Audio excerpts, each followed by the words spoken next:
මං හිතන්නේ ජීවිතේ කාර්යබහුල වෙන තරමට ජීවිතේ සුන්දරයි. හේතුව මේ කාර්යබහුලත්වය මේ දරුවන්ගේ කෑගැහිලි මේ දරුවන්ගේ ඇඬිල්ල හැමදාම තියෙන්නේ නැහැ.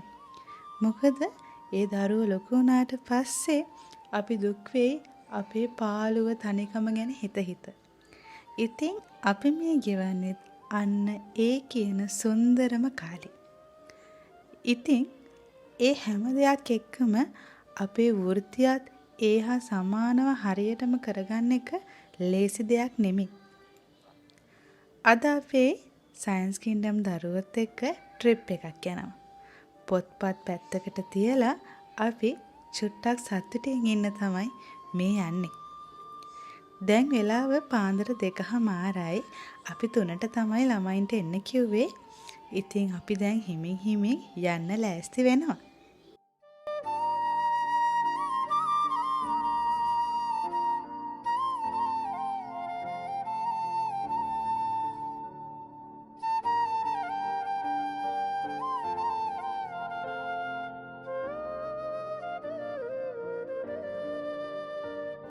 අපි හිතුවටත් වඩා ඉක්මනට දලදා මාලිගාව ළඟට ආවා.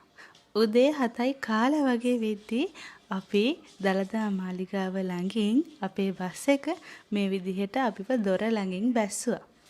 දැන් අපි යන්නයි හදන්නේ මුලින්ම දලදා වහන්සේගේ ආශිර්වාදය ලබා ගන්න. අපේ දුමැණිකට නම් ටිකක් නිදිමතයි. මොකද එයා බස් එකේදී නිදියගෙන ආවේ. අපිත් පොඩ්ඩක් ඉතින් මූණු අප්සෙට් වෙලා තියෙන්නේ. මොකද මහන්සි නිදිමතයිනේ. ඒත් හැමෝම ආසාවෙන් දලදා වහන්සේ වඳින්න මේ විදිහට මල්, තෙල්, හඳුන් කූරු පහන්තිර අරගෙන අපි යන්න පිටත් වුණා. හිත නිවන ලංකාවේ තියෙන ලස්සනම තැනක්, ශක්තිය වැඩි ලස්සනම තැනක් තමයි මේ උතුම් දලදා වහන්සේ. අවුරුද්දකට සැරයක්වත් අපි දලදා වහන්සේ වඳින්න යනවා.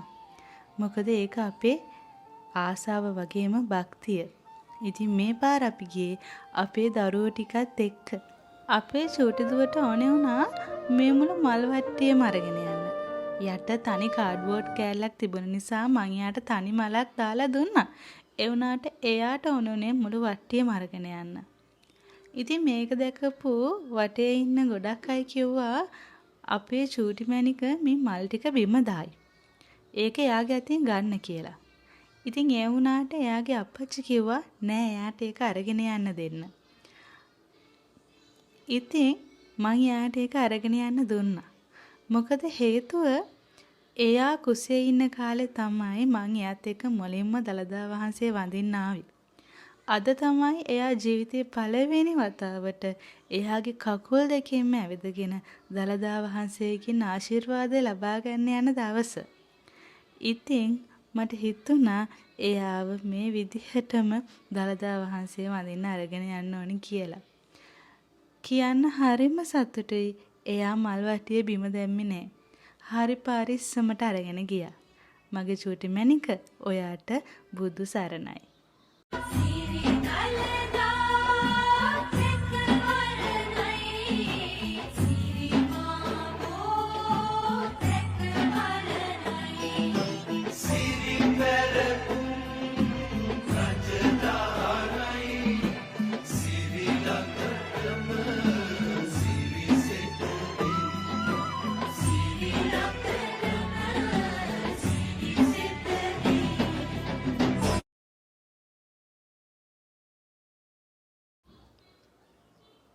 අපි ගොඩක් වෙලා මෙතනට වෙලා හිටියා.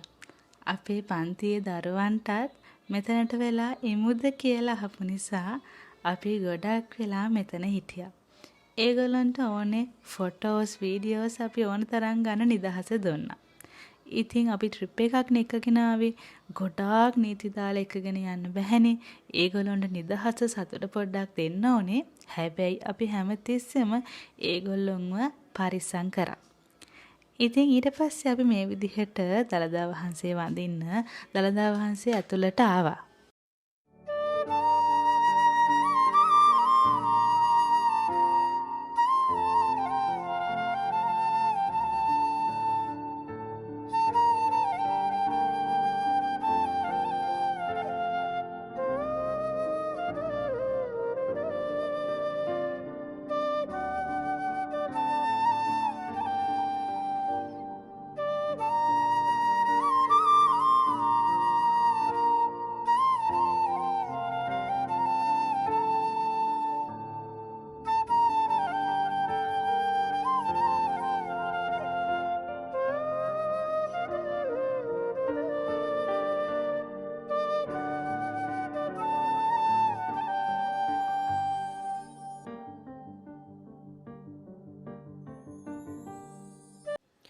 අපේ දුවලගේ අප්පච්චි උගන්වන්නේ විද්‍යාව.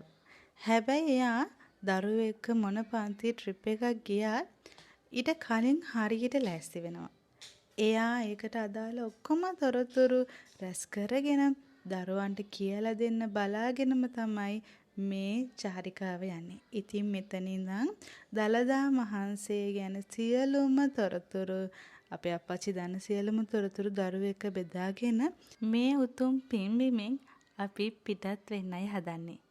අපිට තව යන්න තැන් කිහිපයක් තියෙන නිසා අපි උදේ 9 මට මතක විදිහට 9යි 9:00මාරයි අතර කාලේදී අපි මෙතනින් මේ විදිහට පිටත් වුණා.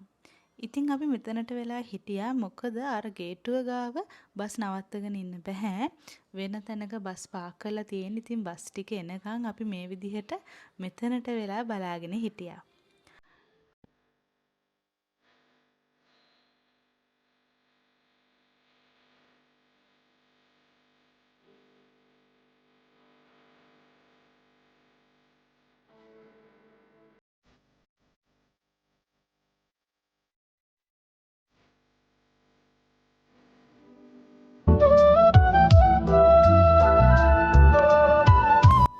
දැන් අපි ඊළඟට අපි බලන තැනට යන්නයි හදන්නේ බඹර කිරියැල්ල. ඒක ලස්සන දියැලක්. මම ඒක වෙන වීඩියෝ එකකින් අරගෙන එන්නම් ඊළඟ වීඩියෝ එකෙන්. ඉතින් එහෙනම් අපි බඹර කිරියැල්ලට මේ යන ගමන් බඹර කිරියැල්ලේදී අපි ආයි හම්බ වෙමු. එහෙනම් හැමෝටම බොහොම ස්තුතියි අපේ වීඩියෝස් බලනවට. හැමෝටම දළදා හාමුදුරුවන්ගේ පිහිටයි.